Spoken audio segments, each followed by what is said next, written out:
भगवान ने पहले गंगा जी का महात्म्य सुना, इसके बाद गंगा स्नान किया। इसका आशय क्या है कि तीर्थ में जावे तो पहले तीर्थ के महात्म्य का श्रवण करे, और महात्म्य का श्रवण करके जब स्नान करेगा तो उसमें विशेष श्रद्धा उत्पन्न होगी, उसके अंतःकरण में विशिष्ट भाव का जागरण होगा, और जैसी श्रद्धा होगी, जिस प्रकार के भाव का उच्छलन होगा, उसी प्रकार का लाभ उस सेवन करने वाले व्यक्ति को मिलेगा। श्रद्धा बिना श्रवण के उत्पन्न नहीं होती है, श्रवण से ही श्रद्धा उत्पन्न होती है।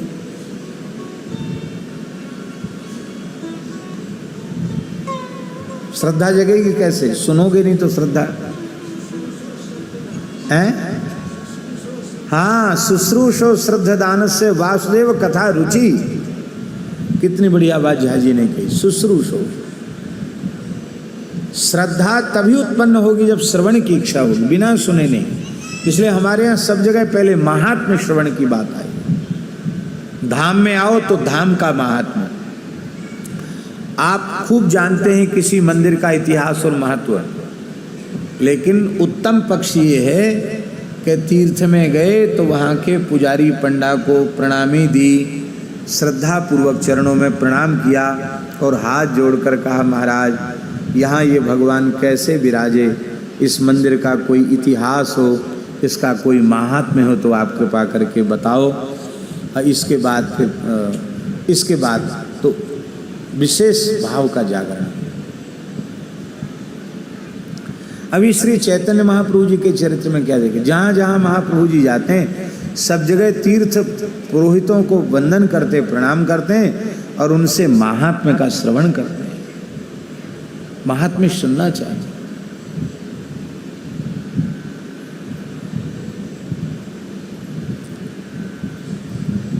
दक्षिणा दे के महात्म्य, पहले दक्षिणा दो। हाँ, और दक्षिणा देने में कंजूसी नहीं करना चाहिए, लेने में भले ही संकोच करो, देने में संकोच नहीं करना चाहिए।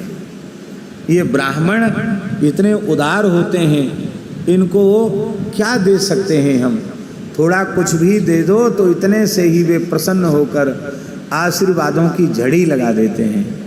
इतना सस्ता आशीर्वाद और कहाँ मिलेगा। कुछ कागज खर्च हो गया और इतना आशीर्वाद मिल गया, कागज उसके सामने क्या है, कुछ नहीं। इसलिए तीर्थ में जाकर तीर्थ के ब्राह्मण में दोष दर्शन नहीं करना, तीर्थ के ब्राह्मण में भगवत भाव करना, श्रद्धा रखनी, उनसे महात्म्य का श्रवण करना।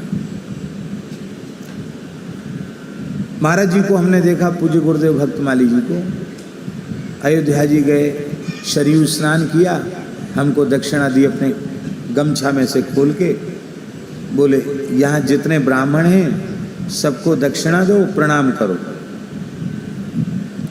तभी स्नान पूर्ण होगा, नहीं स्नान पूर्ण नहीं होगा। क्योंकि घाट पे बैठे हुए स्थान के देवता हैं, ब्राह्मण हैं, उनको प्रणाम करो।